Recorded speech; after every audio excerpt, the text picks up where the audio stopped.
The Manhattan Trust Bank branch on Fifth Avenue was in the middle of rush hour when Emma Richardson, 8 years old, walked in clutching her worn teddy bear and a crumpled check.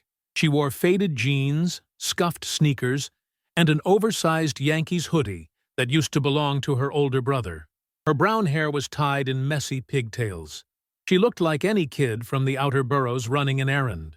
But when she approached the counter and asked in a trembling voice to cash the check, branch manager Marcus Bennett looked her up and down with a contemptuous smile and said loud enough for all the elegantly dressed clients to hear, "Sweetheart, this is a place for serious people. I'll pay you double if that check actually has a balance." Laughter filled the marble hall. No one expected that this poorly dressed child was about to humiliate the entire bank staff, because the check she held was worth $12 million, and the name printed at the top, which no one had bothered to read before mocking her, was Richardson, as in Richardson Properties, the real estate empire that owned half the buildings in Manhattan, including the one where the bank was located. The Manhattan Trust Bank on Fifth Avenue was one of those historic buildings that oozed importance. Polished marble floors, crystal chandeliers, employees in tailored suits moving with the cold efficiency of people who handle millions every day. It was Tuesday morning, just after 10, and the lobby was crowded with the type of clients you'd expect: businessmen with leather briefcases, jewelry-laden women, lawyers whispering into phones. Emma Richardson was 8.5 when she pushed through the heavy glass door and entered the bank. She was small for her age, almost fragile, with big hazel eyes that observed everything with that innocent curiosity typical of children. She clutched a brown teddy bear to her chest, worn and patched in several places, the kind of toy that had seen better days but was still desperately loved. Her clothes told a story of simplicity: faded jeans with a marker stain on the knee, white sneakers now gray from use, an oversized blue Yankees hoodie that belonged to her brother Michael before he grew too big for it. Her brown hair was pulled into 2 high pigtails that were a bit crooked, probably done in a hurry that morning. Emma looked around the bank with wide eyes. It was her first time entering such an important place alone. Her father, James Richardson, had given her precise instructions: walk in, go to the counter, give the check to the teller, wait for them to cash it, take the receipt, go home. Simple. It was a test, he'd explained, to see if she was old enough to handle small responsibilities. What Emma didn't know was that her father, one of the richest men in America, wanted to teach her an important lesson: how people treat you when they don't know who you are. He wanted her to see the true face of the world before growing up in the golden bubble of wealth. Emma got in line behind a lady in a mink coat who smelled of expensive perfume. In front of her was a businessman talking on his phone about stocks and dividends. Emma clutched the check her father had given her that morning. It was folded and a bit wrinkled because she'd kept it in her pocket during the subway ride. Yes, subway. James had insisted she take public transportation, accompanied only by David, the family driver in disguise who followed at a safe distance without being seen. He wanted her to have the experience like any normal kid. The line moved slowly. Emma watched the tellers behind the counters. There were 6 of them, all impeccable in their dark suits, typing on computers and counting bills with precise movements. In the center of the lobby was a glass office where the branch manager sat. Marcus Bennett, 45 years old, charcoal gray Armani suit, slicked back hair, Rolex on his wrist. Marcus was talking to an important client when he noticed Emma. His eyes landed on the poorly dressed girl with the teddy bear, and his eyebrow arched with annoyance. What was a kid from the outer boroughs doing in an elite branch like his? Probably needed to cash $5 of allowance. Or worse, she was there to open one of those ridiculous children's accounts the bank offered, and that he detested because they brought no profit. When Emma finally reached the counter, the teller serving her was a woman in her 30s named Jessica, with severe framed glasses and an expression suggesting she had more important things to do than deal with children. Emma set the teddy bear on the counter and pulled the check from her pocket. In a sweet but nervous voice, she said the words her father had taught her. Jessica took the check without even looking at it, already bored. But when her eyes fell on the amount, she froze. $12 million. It had to be a joke, a fake check some prankster had given this kid. She looked up at Emma with suspicion. Jessica's voice was loud, attracting the attention of other clients. Some turned curious. Emma felt her cheeks turn red. This wasn't what she'd expected. Her father hadn't told her they'd mock her. That's when Marcus Bennett decided to intervene. He walked out of his glass office with purposeful strides, a fake smile plastered on his face.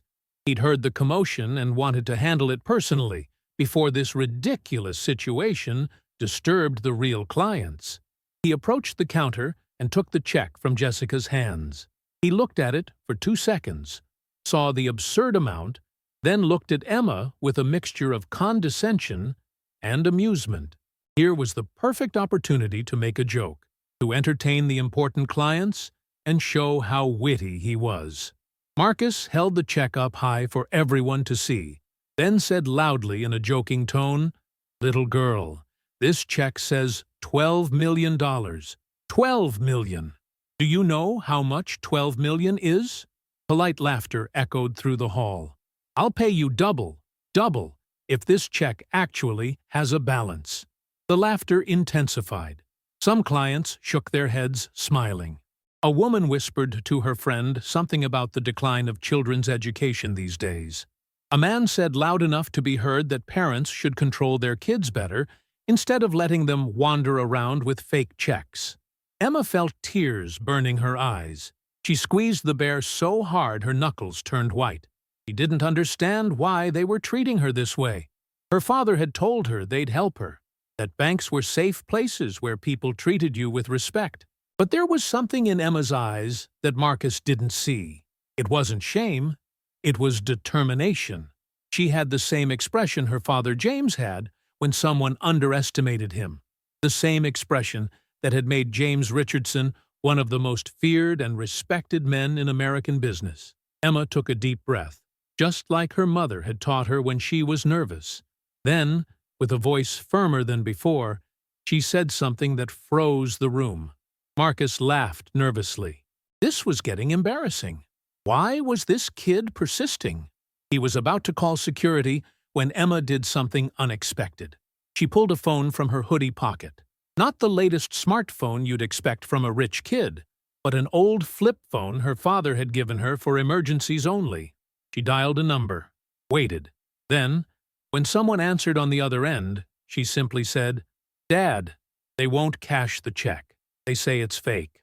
There was a pause. Emma listened. Then she held the phone out to Marcus and said, "He wants to talk to you." Marcus took the phone almost reflexively, still smiling, but now a bit less confident. He put the phone to his ear. What he heard made the smile vanish from his face in a nanosecond. The blood seemed to drain from his face. His eyes widened. His free hand began to tremble slightly. On the other end of the phone, with an ice-cold voice that brooked no argument, James Richardson was speaking. And what he was saying was making Marcus realize he'd just made the biggest mistake of his career. Marcus Bennett felt his legs go weak as the voice on the other end of the phone continued speaking. It wasn't a voice that yelled. It didn't need to. It was the kind of voice that commands empires, that fires hundreds of people with a signature, that makes boards of directors tremble. James Richardson introduced himself with cold calm. He explained who he was. He explained who the child Marcus had just mocked in front of an entire room of clients was. And then, with surgical precision, he explained exactly how deep the trouble was that Marcus had gotten himself into. Richardson Properties wasn't just a real estate colossus. It was one of the largest shareholders of Manhattan Trust Bank. It owned 18% of the stock. And the building where this branch was located? Richardson Property. Leased to the bank with a contract expiring in 6 months. Marcus listened, his face now completely pale. The other tellers had stopped working. Clients watched the scene in silence, The earlier amusement transformed into growing discomfort. Someone had started to suspect this was no longer a comical situation. James made no explicit threats. He didn't need to. He simply told Marcus that he expected his daughter to receive a formal apology, that the check be cashed immediately, and that he hoped this small misunderstanding could be resolved civilly. Then he hung up. Marcus remained motionless for 5 full seconds, the phone still at his ear, eyes fixed in space. Then, slowly, as if moving underwater, he returned the phone to Emma. His voice, when he finally spoke, was completely changed. All the arrogance, all the sarcasm were gone, replaced by barely masked terror. He addressed Emma with a respect that bordered on servility, stammering apologies, assuring her it was a misunderstanding, that he would personally handle the transaction. But Emma looked at him with those hazel eyes that now seemed much older than her 8 years. She said nothing. She simply waited. Marcus turned to Jessica and the other employees who had witnessed the scene. With a tense voice, he ordered them to verify the check immediately, process it with absolute priority, treat Miss Richardson with the utmost respect. The room had fallen into embarrassed silence. The clients who had laughed earlier now avoided looking in Emma's direction. Some suddenly pretended to be very interested in their phones. Others simply lowered their eyes. Jessica took the check with trembling hands and began typing on the computer. Her eyes widened when the system confirmed not only that the check was legitimate, but that the account it came from had a balance that made 12 million seem insignificant. Hundreds of millions. The Richardsons were even richer than she'd imagined. Marcus was now visibly sweating. He ran a hand across his forehead, ruining his perfect hairstyle. He tried again to apologize to Emma, but she continued to look at him in silence, clutching her bear. That's when Emma said something that resonated through the silent hall like a sentence. "My dad says you can tell how much a person is worth by how they treat someone they think can't do anything to them. You treated me badly because you thought I was poor and unimportant." Marcus opened his mouth, but no sound came out. What could he say? That was exactly what he'd done. Jessica finished processing the check and printed the receipt. She handed it to Marcus, who in turn offered it to Emma with slightly trembling hands. Emma took it, folded it carefully, and put it in her hoodie pocket. Before leaving, Emma looked around the room. She saw the embarrassed faces of the clients who had mocked her.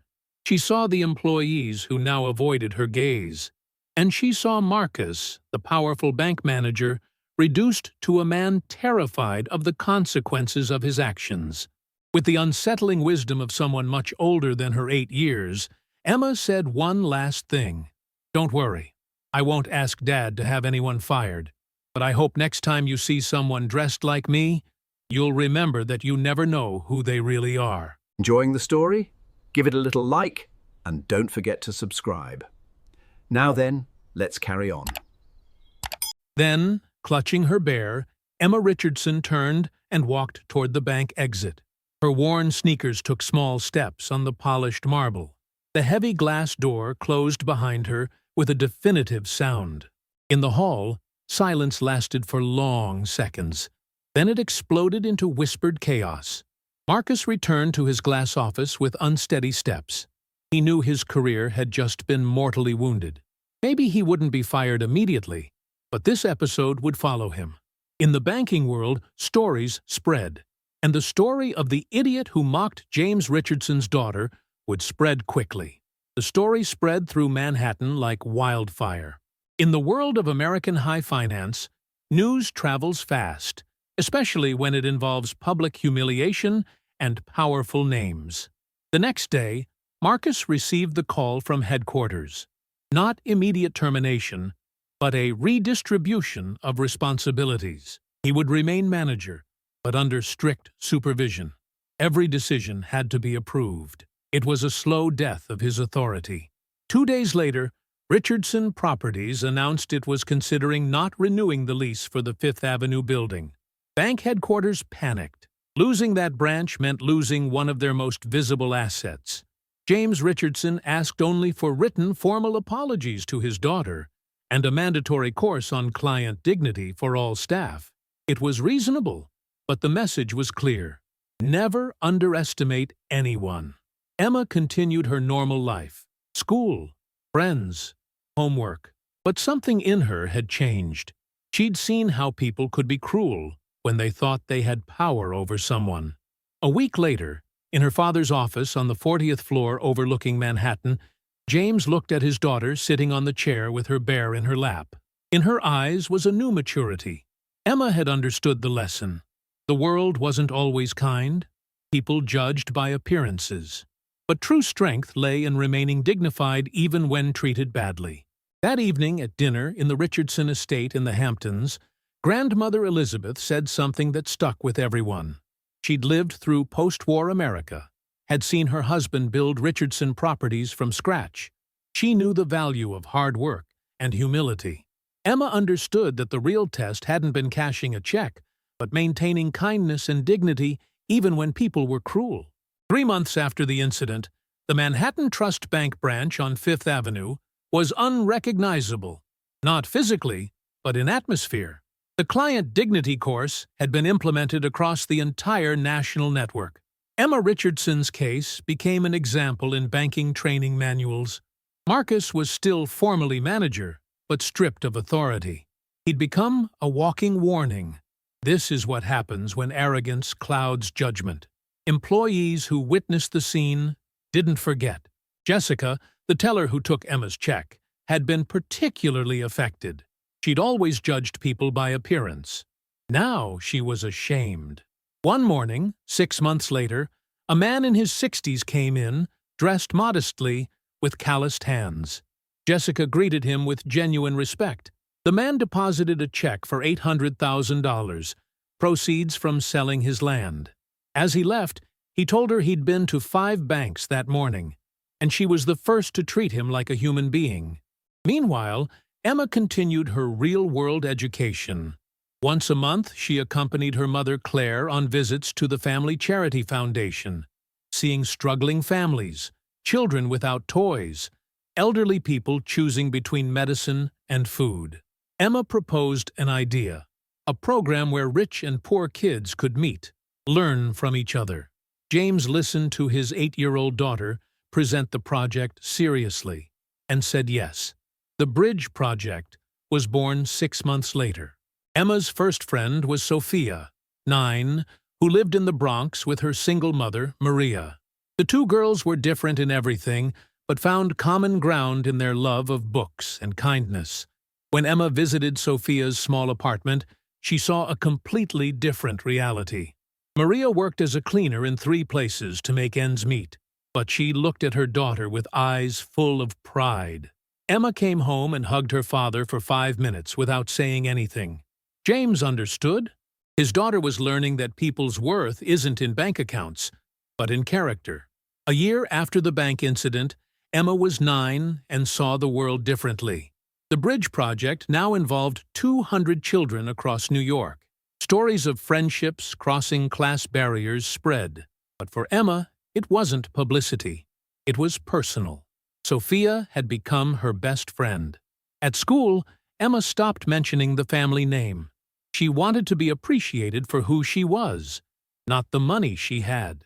When the teacher organized a project where each child interviewed an admired adult, Emma chose Maria, Sophia's mother.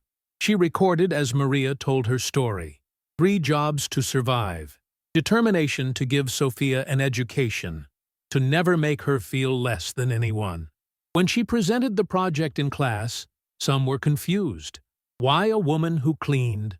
Emma explained that Maria worked 16 hours a day, never complained, raised her daughter alone with love, and still found time to smile. Things weren't going well for Marcus Bennett. The pressure was unbearable. Finally, he resigned. After 6 months of searching, he accepted a more modest position at a small regional bank, with a salary a third of what he'd earned before. Working in a smaller bank, serving blue-collar workers, teachers, and shopkeepers gave him perspective. Slowly, he began to see what he'd lost: humanity, respect. 2 years after the incident, Marcus wrote a letter to Emma. He didn't ask forgiveness, but wanted her to know he'd learned, that he'd become a better person. A week later, he received a reply. Emma wrote that she was glad he'd learned, that everyone deserves a second chance. And she closed, "My dad says the real test of a man isn't if he falls, but if he manages to get back up better than before. I hope you pass the test." 10 years after the bank incident, Emma Richardson was 18 and ready for college. The girl with the teddy bear and oversized hoodie had become a confident young woman who'd chosen to study social economics and sustainable development. The Bridge Project was now a national foundation with branches in 10 cities. Thousands of children from different backgrounds had met, built friendships, learned that economic differences didn't have to mean social division. Sophia, Emma's first friend through the project, was also college-bound. Thanks to a Richardson Foundation scholarship, she'd study medicine. Her dream was to become a pediatrician in underserved neighborhoods. Her mother, Maria, now worked as a coordinator at the foundation, helping other single mothers. Marcus Bennett had worked hard to rebuild his life. He now managed the small regional bank with a completely different approach. He'd become known in the community for his willingness, for how he treated every client with respect, regardless of their bank balance. He wasn't rich or powerful anymore, but he was respected, and he felt at peace with himself for the first time in years.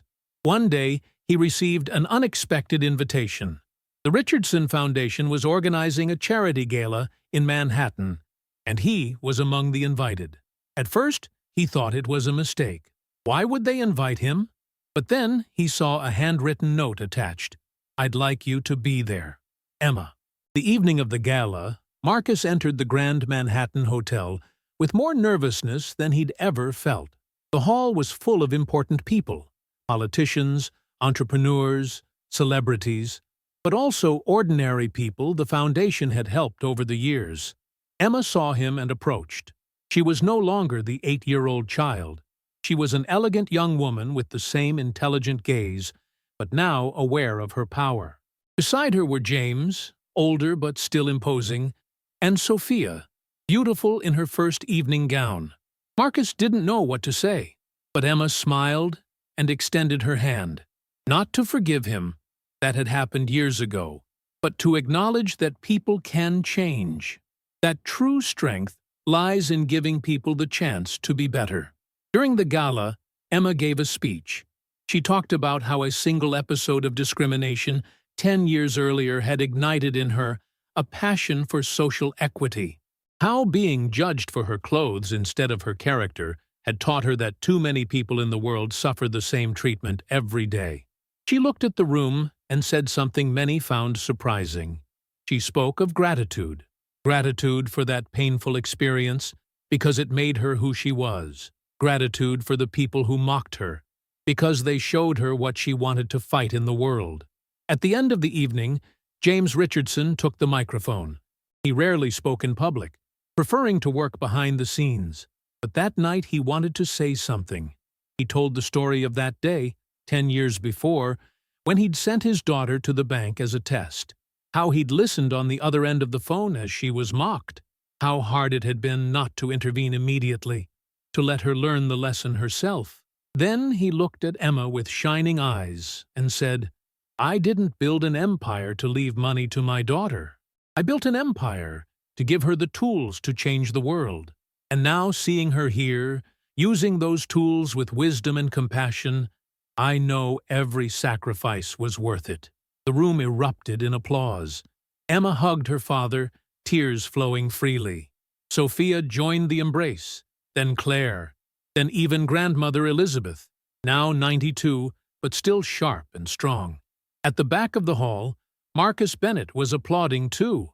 He looked at Emma and understood that the child he'd mocked had become exactly the kind of person the world needed. Someone with power who chose humility. Someone with wealth who saw value beyond money. Someone who'd been hurt but chose kindness. That night, as Emma returned home to the Hamptons estate, she looked out the car window at Manhattan's lights.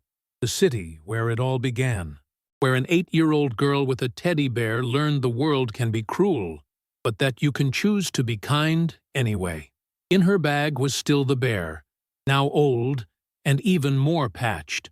She didn't carry it everywhere anymore, but that night she'd wanted it with her.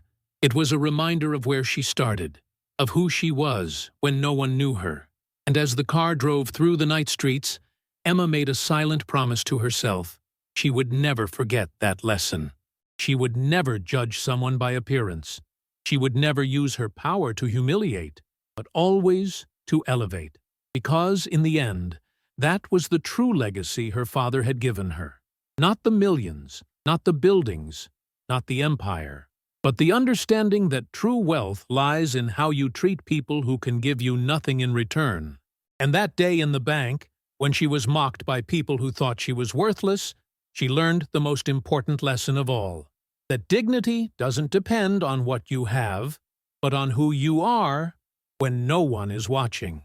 Like, if you believe appearance should never determine how we treat people. Comment if you've ever judged someone too quickly based on their clothes. Share this story of dignity, humility, and second chances. Subscribe for more stories, proving true wealth is in character. Sometimes the most valuable lesson doesn't come from success, but from humiliation. Emma Richardson learned at 8 what many never learn in a lifetime, that respect can't be bought with money. It's earned with character. And that the sweetest revenge isn't destroying those who hurt you, but becoming so incredibly better that they can only watch and understand what they lost in the chance to truly know you.